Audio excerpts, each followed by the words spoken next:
এটা কিছু কিছু দর্শকের কমেন্ট তুলে ভিডিও করছে, বলছে আমাদের নৈতিক জয় হয়েছে, কারণ টিনা দর্শকদের ঠকাচ্ছে এটা দর্শকরা বুঝতে পেরেছে। তো আমি বলি কি যে তোমরা যেমন এতদিনে বুঝেছো যে কোটিপতি তোমাদের ঠকাচ্ছে, অ্যাকচুয়ালি তোমরা জানতে সবকিছু প্রথমেই, কিন্তু তখন কোটিপতি তোমাদের পিঠটা চাপড়াতো, তাই তোমরা বাহবা বেশ করে চলেছো। তারপরে এমন একজনের কথায় তোমরা ভিডিও নামাতে বাধ্য হলে, মানে পাঁজি দেখে কোটিপতিকে শুধরাতে এলে এমন একটা ক্রিয়েটারের কথা যে তোমাদের দলের নেত্রী টাইপের যার টিউ শাখাকে পছন্দ নয়, তার কথায় তোমরা টিউ শাখার এগেনস্টে ভার্চুয়ালি মোর্চা খুলেছো, কোটিপতিকে শুধরাতে আসনি। কেসটা হচ্ছে তাই। এবং ইতিমধ্যে কি হয়েছে, কোটিপতি ওই যে আমার পরিবারের কারুর ফটো থাম্বনেইলে লাগাবে না এইসব বলে দিয়েছে, যার জন্য কোটিপতির প্রতি তোমাদের একটা হিংস্র ভাব এসছে, রিভেঞ্জফুল ভাব এসছে। ঠিক আছে, আচ্ছা এবার ফিরে আসে টিনার কথায়। ওদের কি হচ্ছে সেই নিয়ে আমার আলোচনা করার বিন্দুমাত্র ইচ্ছে নেই, আমি কনসেন্ট্রেট করছি আমাদের টিনার কথা। প্রথম কথা হচ্ছে, বেশ কিছু দর্শকের মনে হচ্ছে টিনা দর্শকদের ঠকাচ্ছে, মোটেই না। টিনা দর্শকদের ঠকায়নি, টিনা ভার্চুয়ালি তার জীবনে কাউকেই ঠকায়নি। আমি তোমাদের বিচার করে যুক্তি দিয়ে কম্পেয়ার করে বোঝাবো, সঙ্গে থেকো। Dear friends, welcome back to my channel my world of words. আমি সৌমি, আমি তোমাদের সবাইকে আমার চ্যানেলে ওয়েলকাম করছি। ডিয়ার ফ্রেন্ডস, যে টপিকে আলোচনা করছি না, মনটা খুব একটা উৎফুল্লিত নেই, তো তাই স্পন্টেনিয়াস হাসিটা আসছে না, কিছু মনে করো না। তো শুরু করি ভিডিওটা। ট্যাগ লাইনটা এটাই আমার থাম্বনেইলে থাকবে যে টিনা দর্শকদের কখনো ঠকায়নি, টিনা পরিস্থিতির শিকার হয়েছে। টিনার বাড়িতে ফোকলা আছে বলে দর্শকদের একটা ধারণা হয়েছে, আছে নয় মানে ছিল। বর্তমানে মানে দীপ্ত যেহেতু ওই আউটব্রাস্ট করেছে, কখনো অন্য কিছু ছেলের নাম লাগিয়ে টিনাকে বদনাম করেছে, কখনো লাইভ করতে এসছে, যার জন্য কি হয়েছে, দর্শকদের মনে একটা ধারণা হয়েছে যে বরাবর দীপ্ত ওদের বাড়িতেই ছিল, টিনার বাড়িতে, টিনার সঙ্গে ফ্ল্যাটে ছিল, এবং ওই বাইকটায় বক নয় দীপ্ত ছিল। এইবার তোমরা বিচার করো একটা জিনিস, তোমাদের কথাই আমি মেনে নিচ্ছি, আমি জানি ওটা বকই ছিল, এবং আমি এটাও জানি ওই অ্যাসিস্ট্যান্ট হিসেবে দীপ্ত ওখানে ছিল না। এইবার তোমরা পরিস্থিতির শিকার, ব্যাপারটা একটু বোঝো। প্রথম কথা হচ্ছে, টিনা শ্বশুর বাড়িতে কি পরিমাণ হ্যারাসমেন্ট, মানসিক যন্ত্রণা এবং লাস্টের 1 বছর ফিজিক্যাল টর্চারেরও সামনা করেছে, সম্মুখীন হয়েছে, সেটা তোমরা সবাই জানো। ওইটা নিয়ে আর আলোচনা করছি না, বর্তমান পরিস্থিতিতে ফিরে আসছি। সেখানেও পরিস্থিতির শিকার হয়েছিল। একটি মানুষ সকাল থেকে রাত্রিরে শোয়া পর্যন্ত যদি শাশুড়ির গায়ের মোটকা গন্ধ আর এই তেলচিটে মাথার চুলের গন্ধ শুঁকতে বাধ্য হয়, সেইখানে যদি দীপ্তর মতো কিছু মানুষ যারা পরস্ত্রী, নিজ স্ত্রী, অমুকের স্ত্রী তমুকের স্ত্রী কিচ্ছু বিচার করে না, নারী এবং একটি সুন্দর ফেস হলেই হলো, তারা তাকে অ্যালিওর করা, তাকে আকৃষ্ট করার চেষ্টা করে, বুঝতে পারছো, নিজের আকর্ষণটা জানাবার চেষ্টা করে, তাহলে সেখানে কি হয়, এই সমস্ত যে নিপীড়িতা মেয়েরা তারা কি ভাবে যে আমি একটা মনের জানলা খুলে দিলাম। টিনা কিন্তু কোনোদিনই ভাবেনি দীপ্তর হাত ধরে পালিয়ে আসবে, আসেওনি, সেটা আসেওনি। দীপ্তও তোমাদের বলেছে, ওই লোকটা আর কোটিপতি ওকে বলছে না, জলনদীপ নিজেও বলেছে যে মা এবং দাদার সঙ্গে চলে গেছিল, বুঝতে পারছো, এবং জলনদীপ নাটক করেছিল, ও টানতে টিনাকে ছাতে নিয়ে গিয়ে ফেলে দেবার একটা চক্রান্ত করেছিল, অ্যাকর্ডিং টু টিনা ব্লগ। ঠিক আছে, ও চক্রান্ত করেছিল, কিন্তু সেই সময়ে ও নানা রকম ভিডিও তুলে রেখেছিল, কিন্তু পরে কি বললো যে টিনা পরকিয়া করে চলে গেছে, তা নয়। পরকিয়াটা ভার্চুয়ালি ওই লোকটা করেছে, টিনার হাজব্যান্ড। পরকিয়া টিনা কোনোদিনই করেনি। হ্যাঁ, ও ওই হোয়াটসঅ্যাপ চ্যাটটা করেছিল, ও লোকটা ইচ্ছে করে টিনাকে সমস্ত অধিকার থেকে বঞ্চিত করার জন্যে একটা ছোট্ট তিলকে তাল করেছে। টিনার প্রতি তার স্নেহ মমতা ভালোবাসা কিছুই ছিল না। আজকে টিউ এর সম্বন্ধে হয়তো টিউ বা শিউ বা মিউ বা ঝিউ কেউ তার সম্বন্ধে একটি কথা সে শুনতে পারে না, তেলে বেগুনে জ্বলে উঠে সে ভিডিও করতে আসে। এমনকি তার এতদিনের সঙ্গী ও খুব ভালো করে জানে এই সমস্ত ক্রিয়েটারগুলো দলে আসে, তাদের একজনকে কিছু বললে, ধরো ওই ডাস্টবিন বুড়িটাকে কিছু বললে বাকিরা তার সাথ দেবে, বা পাতানো দিদিকে কিছু বললে বাকিরা তার সাথ দেবে, কিন্তু প্রেমে অন্ধ জলনদীপ একটা মেয়েকে সাপোর্ট করতে চলে এসছে, হয়তো প্রেমে অন্ধ, হয়তো কারণ হাবভাব দেখে মনে হয়েছে চলে এসছে, মানে সে সেখানে তার নিজের ভিউ, তার ভবিষ্যৎ, ইউটিউব চ্যানেলের ভবিষ্যৎ কিচ্ছু পরোয়া করেনি। কিন্তু আজকে তার স্ত্রীর হোয়াটসঅ্যাপ চ্যাটটাকে সে বেচতে এসেছিল। কোনো সামান্য মনুষ্যত্ব বোধ, মানে ভালোবাসা ছেড়ে দাও, একসঙ্গে 5 বছর সুখে দুঃখে কাটিয়েছি, একটু মনুষ্যত্ব বোধ থাকলে সে লোকটা ভাবতো না যে ও একটা মেয়ে, তার কি হবে ভবিষ্যৎটা, ভাবেনি। তার মানে বুঝতে পারছো, টিনা ওখানেও পরিস্থিতির শিকার হয়েছে। সেখানে টিনা এই ছেলেটির সঙ্গে ইলোপ করার, পালানোর কোনো প্ল্যানে ছিল না। সেখানে ও ভেবেছিল আমার এই বঞ্চনার মধ্যে ও একটু জানলা, একটু দুটো মিষ্টি কথা, বুঝতে পারছো। তারপর সেখান থেকে বিতাড়িত হয়ে বাড়িতে এলো। স্বাভাবিকভাবে বাড়ির লোকেরা খুব ভালোভাবে অ্যাকসেপ্ট করলো না। সেইখানে দাদা নিল ভিলেনের রূপ, টিনার দাদা দেখলো, সিবলিং রাইফালসরি তোমরা জানো বেশিরভাগ পরিবারেই এটা থাকে। টিনার দাদা দেখলো যে বাবার দেয়া একটা বাড়ি আছে, যোগ্যতা আমার কিচ্ছু নেই, এই ফাঁকে বোনটিকে তাড়িয়ে দিই। বুঝতে পারছো? বাবা এবং মা তার সাথ দিল। টিনা আবার হলো পরিস্থিতির শিকার। সেই সময় টিনা আমাদের বলেছে যে ও ভিক্ষেমার বাড়িতে ছিল। এই সুযোগটা নিয়েছে দীপ্ত এসে বললো না আমি ওকে হেল্প করেছিলাম। আজকে টিনার দাদা যদি টিনার পেছনে না লাগতো, তাকে বাড়ি থেকে না তাড়াতো, এবং টিনার বাবা মা ছেলের সাথ যদি না দিত, বাড়িটা তো বাবা বলতেই পারতো তোর না পোষা তুই বাড়ি গিয়ে থাক, বা তোর প্রবলেমটা কি। ওই সময় ওর দাদাকে বললে দাদা মানতে বাধ্য হতো, কারণ তার সামনে বিয়ে, সে নিজে রোজগার করে না, সে বাপের ঘাড়ে বসে বউকে খাওয়াবে বলে বিয়েটা করছে। বুঝতে পারছো? তো সেই সময় যদি ওর বাবা মা প্রোটেস্ট করতো একটুখানি, যে না টিনা থাকবে, ওপরের ঘরে থাকবে, ও নিচে নামবে না, বাইরাম কিছু করে প্রোটেস্ট করতো, তাহলে কিন্তু টিনা এতটা প্রবলেমে পড়তো না। কারণ দীপ তো এখন ওইটা এসে তো বলতে পারছে যে আমি হেল্প করেছি, ওই জায়গাটুকু দর্শকদের আড়ালে আছে। ঠিক আছে, তারপর একটা জিনিস দেখো, ডিজিটাল প্রুফ দিয়ে বলছি, দাদার বাড়িতে বিয়ের সময় ওর ঠাঁই হলো না, দাদার বাড়িতে, কারণ ওটার বাবার বাড়ি ছিল না তখন, দাদার বাড়িতে তার ঠাঁই হলো না। ঠিক আছে, তারপরে আমরা দেখলাম ঠাম্মা যখন এলেন, একজন কন্টেন্ট ক্রিয়েটার বললেন যে বললো যে ঠাম্মার কথায় যে তোদের সাহস এত হিম্মত, তোদের বাড়ির মেয়েকে তাড়িয়ে দিয়েছিস, যা ডেকে নিয়ে আয়। এইটা কি হয়েছে আদৌ? আমার কিন্তু মনটা অন্য সন্দেহ করে। আমার ধারণাটা তোমাদের বলছি, টিনা কিভাবে পরিস্থিতির শিকার হয়েছে। এইবার সে যখন দুবার বাইরে থেকে বাড়িতে আসছে দেখেছো, রক্ষাকালী পুজোর সময়, এবং বাড়িতে ওই কি একটা রতন্দি কালী, না বাড়িতে একটা লক্ষ্মী পুজো হলো, সেই সময় টিনা বাইরে থেকে লোকাল ট্রেন করে হেঁটে হেঁটে এলো। তোমরা দেখেছো, জুতো ছেড়ে গেল রাস্তায়, একটা চটি হাতে নিয়ে খালি পায়ে হেঁটেছিল মেয়েটা, তার কাছে চটি কেনা তখন টাকা ছিল না। এবার এই যে সময়টা, তখনও সে বাইরে থেকে আসছে, তার বাবা মার এতটুকু হয়নি, ওই ঠাম্মাই ডেকেছে যে ব্লগটা তুমি করো, মানে বাড়িতে এসো, তুমি বাড়িতে এলেই টিনা ব্লগ করবে, স্বাভাবিক, সে ব্লগ করতে ভালোবাসে। সবাই মুখ গোমরা করে ওদিকে তাকালো, তখন ওর বৌদির বাপের বাড়ির লোকেরা ছিল, পরে বোঝা গেল বাপের বাড়ির লোকেদের মানে আপত্তি করার কোনো রকম অধিকার এবং হ্যাসিয়াতি নেই। বুঝতে পারছো, তারা আপত্তি করেনি, তারা দিব্যে মিলেমিশে থেকে চলে গেল। বৌদির বাপের বাড়ির লোকেরা ওখানে আতিথেয়তা পেল, কিন্তু বাড়ির মেয়েটি ওখানে বাইরে থেকে এসে পুজোয় যোগদান দিয়েছিল। তারপর হঠাৎ করে টিনা বাড়িতে থাকতে শুরু করলো, এবং বক এদিকে বললো টিনা বাড়িতে টাকা দিচ্ছে। এইখান থেকে কি একটা সন্দেহ হয় না যে মুহূর্তে ওর মনিটাইজেশনটা অন হয়ে গেল, টাকা সে তখনও পায়নি, কারণ টিনার মা 100 টাকা দিল, 200 টাকা দিল, টিনার মা এদিকে সমস্ত বিল মেটালো, এগুলো আমরা দেখেছি। 100-200 টাকা যেটা বললাম, ওই টিনার চুড়িদারের টেলারিং চার্জ আর কি, এইগুলো আমরা দেখেছি। টিনা এরম হাতে 100 টাকা নিয়ে এরম করে দেখাতে মা দিল, আমি মাইনেটা পাই, সব শোধ করে দেবো, এই অবধি আমরা দেখেছি। তারপরে টিনা যখন মাইনে পেলো, তখন সুপার মার্কেটে গিয়ে বেশ বাজার করে আনলো, ওর মা উৎসাহ করে মেয়ের সঙ্গে গেল, ভাল লাগতো যে রোজগেরে মেয়ের টাকায় বেশ মা একটুখানি আনন্দ করছে, এই অবধি ঠিক লাগতো। বুঝতে পারছো? তার মানে একটা জিনিস দেখলে, টিনা ওখানেও পরিস্থিতির শিকার। বাপের বাড়ি থেকে এইভাবে যদি পেছন থেকে হাতটা না খিচে নিত, এতটা পরিস্থিতির শিকার হতো না। এই ক্ষেত্রে কিন্তু আমি বাপের বাড়িকেও দোষ দিতে কিছুটা পারি না, কারণ টিনা যেটা করে এসছে, অন্তত ওর হাজব্যান্ড ব্লো আপ যেটা করেছে। ম্যাডাম লাইভে বললেন যে সালিশি সবাই মিলমিশ হয় না, ঠিক আছে, অথচ ওনার ক্লায়েন্ট নিজে সালিশি সভা ডেকেছিল, তাহলে কি করতে ডেকেছিল? সালিশি সবাই যদি মিলমিশ না হয়, কি করতে ডেকেছিল? ওই সালিশি সবাই টিনা ব্লক করবে না শুনতে পেয়ে তাকে তাড়িয়ে দিল। টিনা বাড়িতে থাকাকালীন টাকা ট্রান্সফার করে নিয়েছে। বুঝতে পারছো?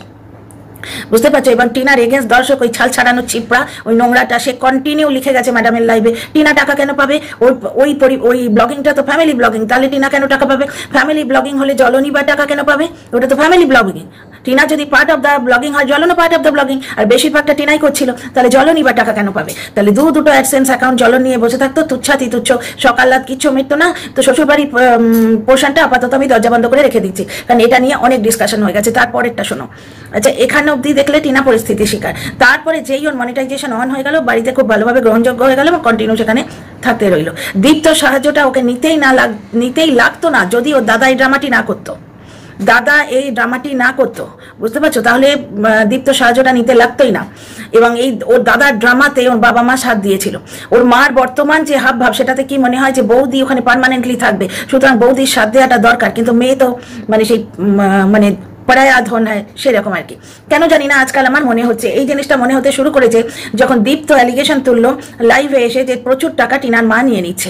বুঝতে পারছো? ওদের প্রবলেমটা দীপ্তর গ্রিভেন্সটা এইখান থেকে শুরু, যে প্রচুর টাকা টিনার মা নিয়ে নিচ্ছে। এখানে আমার একটা বক্তব্য আছে, যার জন্য আমি দীপ্তকে কোনোভাবেই সাপোর্ট করতে পারছি না, কারণ দীপ্তর লাইমলাইটে আসার দরকার ছিলই না। আসা উচিত হয়নি। টিনা যেখানে বলে রেখেছে তোমাদের ব্রেকআপ হয়ে গেছে, দেন who the hell are you? টিনার টাকা সে কাকে দেবে না দেবে, তোমার সঙ্গে তো ব্রেকআপ হয়ে গেছে, তুমি কেন লাইভ করে বলতে এলে যে টিনার মা টাকা নিয়ে নিচ্ছে কি নিচ্ছে, আমিও এইরকম করে দেখাবো? তাহলে এইখানে দীপ্ত এসে দর্শকদের মনে কনফিউশনটা ঢুকিয়ে দিল। আচ্ছা এইবার তোমাদের তাহলে এখানেও দেখতে পেলে টিনা পরিস্থিতির শিকার। টিনা দীপ্তর আওতায় আসতোই না যদি ওর বাবা মা ওই দাদার বিয়ের সময় বার করে না দিত। এক নম্বর কথা হয়ে গেল, ওই জিনিসটা যেহেতু আমাদের আড়ালে, দীপ্ত ওখানে যদি গল্পও বানায় আমরা কিছু বুঝতে পারবো না। দীপ্ত এসে বলে দিল আমি এক্সিকিউটিভ ইয়ের কাজ করছি, এক্সিকিউটিভ কি বলেছে বেশ ওটাই ভুলে যাচ্ছি, এক্সিকিউটিভ অ্যাসিস্ট্যান্ট বা কিছুর কাজ করছি। তোমরা খুব ভালো করে জানো ব্লগিংয়ে এইরকম কিছু লাগে না। প্রত্যেকটা বাড়ির মানে যারা ব্লগিং করে সিম্পল গৃহবধূরা শুরু করে ব্লগিং।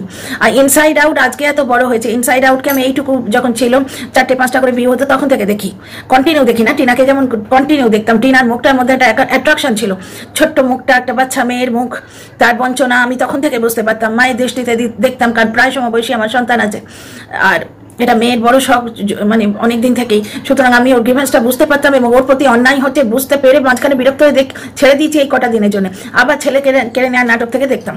আচ্ছা এইখানে দেখো দীপ্ত এসে কতগুলো গাল গল্প বলে দিল, এখানেও টিনা কিন্তু পরিস্থিতির শিকার হলো এবং সেই লাইটটায় টিনাকে দর্শকরা জাজ করতে রইল। দীপ্ত এসে বলল যে আমি এইরকম ভাবে চিট কি বলে ওটাকে, চিট না কি বলে ওটাকে, স্টেটমেন্ট, ব্যাংক স্টেটমেন্ট ধরে বলবো সে পরিবারকে কত টাকা দিয়েছে, কি করেছে না করেছে। Who the hell is he? ও জানলো কি করে? এইখানে এই পয়েন্টটা ক্লিয়ার করি। দীপ্তর সঙ্গে টিনার একটা অল্প পরিসর টাইমে কন্ট্যাক্ট হয়েছিল, বুঝতে পারছো? এবং ধরার ভিডিও থেকে জানতে পারি যে টিনার মা নাকি দীপ্তকে ফোন করেছিল যে ওর বাবা দাদা ওর উপর রাগারাগি করবে, তুমি এসে টিনাকে নিয়ে যাও বা এই ধরনের কিছু ধরার ভিডিওতে যেন শুনলাম, বুঝতে পারছো? তার মানে দীপ্তর সঙ্গে কন্ট্যাক্টটা ওর পরিবারের থ্রু দিয়ে হয়েছে। টিনা এখানে পরিস্থিতির শিকার হয়েছে, বাড়ির মেয়েকে বকাবকি করতো, যাই করতো, গায়ে হাত দেয়া ভাই আমি মানতে পারি না। এই টিনার দাদার কথায় কথায় গায়ে হাত দেওয়ার যে অ্যালিগেশনটা চতুর্দিক থেকে পাচ্ছি। এমনকি সায়ক চক্রবর্তী বলছে, আজকে সায়কের একটা ব্লগ দেখলাম, বলছে নিজের বোন হয় তাকে একটা থাপ্পড় মেরে তুমি বোঝাতে পারতে। কেন ভাই, বোন হলেই বোঝাবার জন্য থাপ্পড়টা মাথায় আসে? ছোট ভাইকে কোনোদিন থাপ্পড় মেরে বুঝিও তো, সে দিদি হোক ভাই হোক, থাপ্পড় মারা মেয়ে হলেই গায়ে হাত দিয়ে আসে না কোনো রূপেই, মা হোক বোন হোক বউ হোক মেয়ে হোক, মেয়েদের গায়ে হাত দেবে কেন? মেয়ে ছেলে কারুরই না, কারুরই গায়ে হাত দেওয়া জিনিসটা আমি বরদাস্ত করতে পারি না। তো যাই হোক, এটা আমার পয়েন্ট অফ ভিউ। এরপর দেখো একটা জিনিস, দীপ্ত এসে লাইভে কতগুলো কথা বলল, কেউ আমরা সত্যতা বিচার করতে গেলাম না যে দীপ্ত এই ব্যাংক স্টেটমেন্টটা আদৌ কি দেখাতে পারে। ব্যাংক স্টেটমেন্ট দেখাবার যোগ্যতা দীপ্ত নেই। দীপ্ত এক্সিকিউটিভ ওই কি একটা বললো না অ্যাসিস্ট্যান্ট, ওটা ও মন গড়ন কাহানি নিয়ে বলেছে, কারণ দীপ্তর নজরটা টিনার টাকায় ছিল। দীপ্ত প্রমাণ করতে চেয়েছে, ঠিক যেভাবে জ্বলন 5 লক্ষ টাকা চুরি করে নিয়ে বলছে আমার টাকা, আমার বাড়িতে বসে ব্লগিং করেছে, ওকে ব্লগিং এর জন্য রাখা হয়েছিল, বুঝতে পারছো? সেখানে টিনা ব্লগিং এর জন্য রাখা হয়েছিল, এইরকম একটা কর্মচারী ছিল, স্ত্রী ছিল না, ওর মায়ের চাকরানি ছিল, পুত্রবধূ ছিল না, বাচ্চা পয়দা করার মেশিন ছিল, ছেলের মা ছিল না। এইখানেও ঠিক তাই, আমি দীপ্তকে সাপোর্ট করেছিলাম জ্বলনের লাইটে, জ্বলনের থেকে বেটার ভেবেছিলাম যে অন্তত মেয়েটাকে কোনোদিন বেচতে আসবে না। দীপ্ত আজকে মেয়েটাকে বেচে দিল এসে, সুতরাং সে সহানুভূতি বা কোনো রকম সিম্প্যাথি এমপ্যাথির কোনো কিছুর যোগ্য নয়। নরকের কিট লাগছে, নরকের কিট। আজকে দীপ্তর কাছে কোনো ব্যাংক স্টেটমেন্ট নেই, ও দিতেই পারে না। আচ্ছা এখানে একটা বক্তব্য আছে, দীপ্তর সঙ্গে টিনার বেশ কিছুদিন অল্প পরিসর টাইমে সম্পর্ক হয়েছিল, সেই সময় দীপ্ত হতেও পারে মেসেঞ্জার, ইনস্টাগ্রাম, ওই কি বলে ওটাকে গোল গোল ঘুরে হোয়াটসঅ্যাপ এইগুলোতে কোলাবোরেশন করে নিয়েছে, মার্জ করে নেওয়া যায়, ব্যাংক ডিটেলস চুপি চুপি করে নেওয়া যায়। কারণ টিনার প্রথম ব্যাংক অ্যাকাউন্টটা নিজের নামে ছিল না, ওর মার নামে ছিল, কারণ টিনার অ্যাকাউন্ট হচ্ছিল না, যেহেতু ওর আধার কার্ডটা সেইখানে কুল্লাতে পড়ে আছে, কারণ ও তো ডিভোর্স হয়নি। ওটা তোমরা ফ্ল্যাটের সময় শুনেছো ডকুমেন্ট নিয়ে প্রচন্ড প্রবলেম হয়েছে, কেউ একজন গ্যারেন্টার না হলে ওর ডিভোর্স হবে না। এইখানে প্রবলেমটি হয়ে গেছে, ওর রোজগার ওর মাও দেখতে পাচ্ছে এবং দীপ্ত হয়তো কোনোভাবে মার্চ ফার্চ করে নিয়েছে ঘুমের সময় ইয়ের সময়। টিনা যেরকম মেয়ে কিরকম একটু বিশ্বাস করে আর কি, বিশ্বাসী মানে কি নিজে তো বিশ্বাসী কিন্তু অন্য লোককে একটু বিশ্বাস করে, অত ধ্যান দেয় না, অতটা তোমার কেরিয়ার ওরিয়েন্টেড মেয়ে নয়। মন খারাপ হলে ব্লক করতে পারে না যে ব্লক থেকে টাকা আসছে দিতেই হবে, এইবার দেখবে ও পারবে, কারণ ওর মা ওর পেছনে থাকবে, কারণ ও ব্লগ মানে টাকা, তো ওর ব্লগ মানে টাকা, এটা আমার মনে হচ্ছে। এবং আমি তোমাদের বলছি আমার এই ধারণাটা যদি ভুল প্রমাণিত হয় না, I will be the most happy person in the whole world. আমি এটা ভাবতে চাই না কিন্তু আমার মনে হচ্ছে। আজকেও মেলাতে দেখো আমরা আইসক্রিম খাচ্ছি, আমরা অমুক খাচ্ছি তমুক খাচ্ছি, কোথাও দেখেছো টিনার দাদা পার্স বার করে পয়সা দিচ্ছে? কামাও ছেলে একটা। আমাদের বাড়িতে বড় ছেলে মেয়েরা থাকলে বড় দাদা, ধরুন আমার বড় দাদা আছে বা আপনার বড় দাদা আছে, দাদা মেলা ঘোরাতে নিয়ে যায়, বোন কামাচ্ছে বলে বোনের পয়সায় সব করবে এবং মা কিছু বলে না। আজকে বাবা মা বলে না যে মেয়েটা ডিভোর্স হয়ে গেলে এই যে বক ডিলে করছে কেসটাকে, বক ঝুলিয়ে দিচ্ছে কেসটাকে, বক না ছেলে দেখাতে পেরেছে না ছেলে এনে দিতে পেরেছে। ডিভোর্সের কেসে তোমরা শুনছো টিনা জানে না অথচ উকিলেরা টাকা চেয়েছে হয়তো, কিন্তু পরন্তু আমি জানি না, ওয়াইটিতে এসছে, ঠিক আছে। এখানেও টিনা পরিস্থিতির শিকার, বক কোনো কিছু করে দিতে পারেনি, ঠিক আছে। সুতরাং টিনার বাবাকে বা মাকে একসঙ্গে বসে ডিরেক্টলি বলতে হতো মশাই আপনি তো কিছু করে দিতে পারলেন না, আমরা অন্য উকিল দেখছি, আপনি আপাতত ইয়েটা করে দিন, ডিভোর্সটা করিয়ে দিন, আমরা মেয়েটার বিয়ে দেবো। এবং ফালতু খরচ না করে টিনার মায়ের উচিত ছিল টাকাগুলো টিনার নামে ফিক্স করে দেয়া, যাতে একটু বেশি খরচ করে কোনো ভালো ছেলে, বিপত্নিক ছেলে বা যার মানে বাচ্চা হতে গিয়ে ওয়াইফ মারা গেছে বা ওয়াইফের সঙ্গে সেপারেটেড হয়ে গেছে, এরকম একটা কামাও ছেলে, নিজের ছেলের মতো অপদার্থ বেকার ছেলে নয়, এটা কামাও ছেলে, যাতে হাজব্যান্ড ওয়াইফ দুজনের মিলিত রোজগার থাকে। বউয়ের রোজগারে হাজব্যান্ড খাবে এই জিনিসটা থাকলেই সে হাজব্যান্ড বউকে কন্ট্রোল করবে। মানে সে বলবে, ভাববে যে বউটা আমার একটা এটিএম কার্ড, যাকে ঢোকাবো আর টাকা নেব, তা তো হয় না। সমাজও মানে না, সমাজ হাজব্যান্ডকে অধিকার দিয়েছে, সুতরাং আমি স্বামী, স্বামীর অধিকার, কিন্তু সমাজ কেন দিয়েছে সেই অধিকারটা? কারণ হাজব্যান্ড প্রতিপালন করে তাই অধিকারটা দিয়েছে। হাউস ওয়াইফ শুনেছি, হাউস হাজব্যান্ড আমি একজনের মুখেই শুনেছি, গর্ব করে বলছে আমার বউ চাকরি করে, আমার হাউস হাজব্যান্ড। ইংলিশে বললেই সব ঠিক হয়ে যায়, মানে চুল্লুখোর আর ড্রিঙ্ক দুটো তফাৎ যেটা। তো এখানেও টিনা পরিস্থিতির শিকার, এবং এই শিকারে আমার যেন মনে হচ্ছে কোথাও না কোথাও ওর বাড়ির লোক দু চারজনের হাত আছে, বিশেষ করে মা আর দাদার। ফোকলা অন্তত মানে দীপ্ত অন্তত এদের এগেনস্টেই ইয়েটা তুলেছে, আওয়াজটা তুলেছে। এবং তোমরা এই লাইটে বিচার করে দেখো, সমস্ত কেনাকাটি সবকিছু টিনার থেকে হয়। টিনা সেদিন আবির কিনলো, টিনা মিষ্টি কিনলো, আজকে মেলায় খাওয়ালো। টিনার মার তো আর দরজা আগলে দাঁড়ানোর দরকার যে আমার মেয়েটার এখনো বিয়ে হয়নি, তার দুটো গয়না বানিয়ে দিই তা নয়, বেকার ছেলের বউয়ের জন্য নাকছাবি বানিয়ে আনছে। ওই নাকছাবি টিনার জন্য বানানোর দরকার ছিল, ওর এখনো বিয়ে হয়নি, দু চারটে বেশি টাকা দিলে, একটু বেশি গয়না দিলে যদি কোনো ভালো করে বিয়ে হয়ে যায়, এটা তো মা ভাববে। মা বাবা তো দায়িত্ব নিয়ে যে ডিভোর্সটা করিয়ে দিন, আমরা একটা ভালো ছেলে দেখে আমাদের বয়স থাকতে থাকতে মেয়েটার বিয়ে দিয়ে একটা গতি করে যাব, তা নয়। মা ধরে নিচ্ছে, আমার মনে হচ্ছে হয়তো, কিন্তু পরন্তু ভগবানের কাছে মানে প্রার্থনা, বিনম্র প্রার্থনা, আমি যেন ভুল প্রমাণিত হই। আমার যেন মনে হচ্ছে টিনাকে এটিএম কার্ড হিসেবে ইউজ করা হচ্ছে কোথাও না কোথাও। সে তার প্রেমিক করেছে, এক্স প্রেমিক, এবং করছে বর্তমানে তার মা, ওর বাবার কথা আমি বলছি না। আচ্ছা, এইখানে একটা জায়গায় দেখো, আর একটা জায়গা যেটা তোমরা ভাবছো যে ওই বাইকে টিনাই দীপ্তই ছিল, ওই বাইকে বকই বা থাকবে কেন? হ্যাঁ, বকই বা থাকবে কেন? কারণ কি, বাইকে এখন টিনা গেলেই কনফিউশন তৈরি হচ্ছে। সে যদি সোনাই কাকাও এসে ছেড়ে দিয়ে যায়, বা ওর খুঁড়তুতো কোনো জারতুতো কোনো দাদাও এসে ছেড়ে দিয়ে যায়, তাকে যদি না দেখায় সেখানেই কনফিউশন তৈরি হবে, তাহলে বাইকে করে টিনাকে নিয়ে যাওয়া কেন হবে? এবং এইখানে টিনারও জোর গলায় বলা উচিত ছিল, না আমি বাইকে যাব না, আমি যেখানে দাদাকে আইসক্রিম খাইয়ে বৌদিকে মোমো খাইয়ে এত টাকা নষ্ট করছি, সেইখানে দেখো একটু আধটু করলে ভালো লাগে, যে দেখো কামাও ছেলে, সেখানে আমার মনে হয় কামাও ছেলে আর কামাও মেয়ে একই, গার্ল পাওয়ার মনে হয়। কিন্তু দিনের পর দিন যেটা যদি এইটা ব্লগে দেখতে থাকি না, তখন সেটা মনে হয় টাকা খেঁচা, টিনাকে দুয়ে নেয়া, এইরকম মনে হয়। তো যাই হোক, যেখানে দাদা বৌদির উদরপূর্তি করে ভূতভুজি করে টিনার টাকা নষ্ট করছে, সেখানে টিনা যদি অটো করে যেত কি প্রবলেমটা হতো? পরিস্থিতির শিকার নয়, তোমরা কি করে বলতে পারো টিনা দর্শকদের ঠকাচ্ছে? তোমরা দেখেছো সেখানে ফোকলা ছিল ওই বাড়িটায়? ছিল না।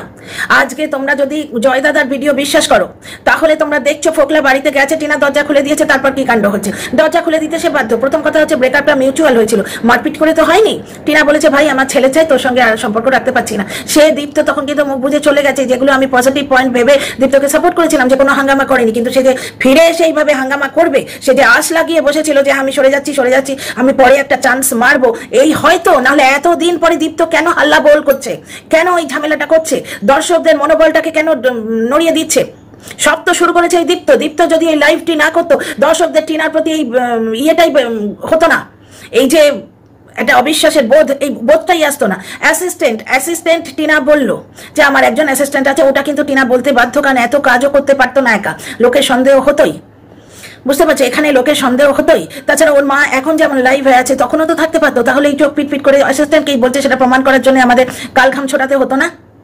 তো এখানেও পরিস্থিতির শিকার। বকদাদাই বা কেন বলবে যে আমি ওদিক দিয়ে যাচ্ছি, চল, তো বকদাদা হেল্প করতে গিয়েই করেছে যে চল তুই যাচ্ছিস, তোকে দুটো পয়সা সেভাবে আমি ছেড়ে দিচ্ছি। বকদাদার নিয়ত এখানে ভালো হতে পারে যে দুটো পয়সা মেয়েটা সে বলো, কিন্তু প্রবলেম হচ্ছে এইটা বুঝতে হবে তো, বাইক মানেই কন্ট্রোভার্সি। টিনাকে বাইকে করে নিয়ে যাওয়া হলো কেন? তাহলে এখানে টিনা পরিস্থিতির শিকার, না টিনা দর্শকদের ঠকিয়েছে? টিনাকে এই যে কাঁড়ি প্রমোশন তুলে দেয়া মানে কি? ওই যে অ্যাসিস্ট্যান্টটি মাঝখানে রেখেছিল সে নিজের 20% করে নেওয়ার জন্য কারি প্রমোশন তুলে দিয়েছে। আর দীপ তো দাবি করছে আমি প্রমোশন তুলে দিয়েছি, প্রমোশন তুলে দিলেও তার 20% হয়, এর বেশি হয় না। আর সেই 20% টিনা ওই টিনা থেকে ধার নিয়েছিল, যার জন্য টিনা চ্যানেল নিয়েছিল, ওই জয় দাদার ভিডিওতেই শুনলাম। তো 20% কি এতদিনে শোধ হয়নি? তাহলে পুরো জিনিসটাই তো তোমরা দেখছো টিনা পরিস্থিতির শিকার হচ্ছে, টিনা দর্শকদের ঠকালো কোথায়? কোনো একটা জায়গায় বলো তো টিনা দর্শকদের ঠকিয়েছে, টিনা নিজেকে ঠকিয়েছে, নিজেকে। টিনার শক্ত হবার দরকার ছিল, যেটাও হতে পারেনি। তো ভিডিওটা বড্ড বড় হয়ে যাবে, অনেক কথা আছে এই ভিডিও, আর বলছি না। ঠিক আছে, see you in the next video. ভালো লাগলে কমেন্ট বক্সে লিখো আর সাবস্ক্রাইব করে পাশে থেকো।